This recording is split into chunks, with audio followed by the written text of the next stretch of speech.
छड़बाला पंजाबी विआह दी आन बान ते शान ते लाड़ा बेचारा हैरान परेशान चेहरे ते नो मुस्कान। छड़बाला लाड़े दा सैशे पैक क्योंकि दोनों दे लिबास एक जैसे हुंदे ने। लाड़ा बेचारा पूरे विआह दे विच अपनियां अखां नाल सारिआं नूं सलामां दे जवाब देण डिया हुंदा ते छड़बाला किते लड्डू खाण डिया किते रुपया 500 अपनी जेब च पाण डिया हुंदा आ।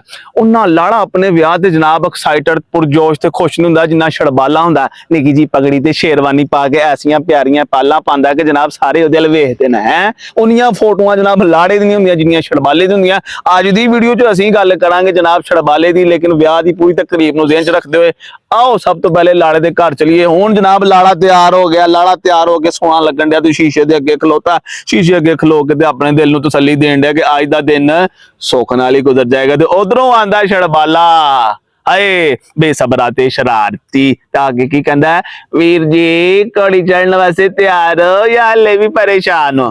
फिर शुरू हुंदा जनाब बरात वाला सिलसिला। सारे बराती जनाब रस्सियां तड़ाण डिया नचन वास्ते।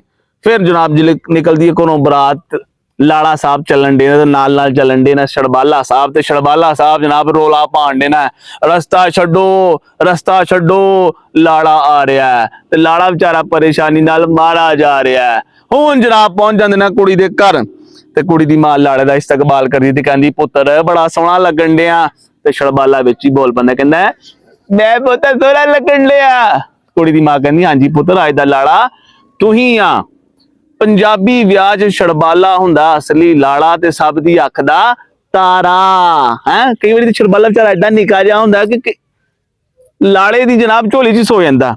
वीडियो चंगी लगी तो लाइक करो शेयर करो ते अगर अपना विआह तुसीं जनाब छेती कराना चाहते हो तो सबसक्राइब करो तो कमेंट च अपने विआह ते जिन्नू तुसीं छड़बाला बनाना उहदा नाम जरूर लिखो। हसदे वसदे रहो।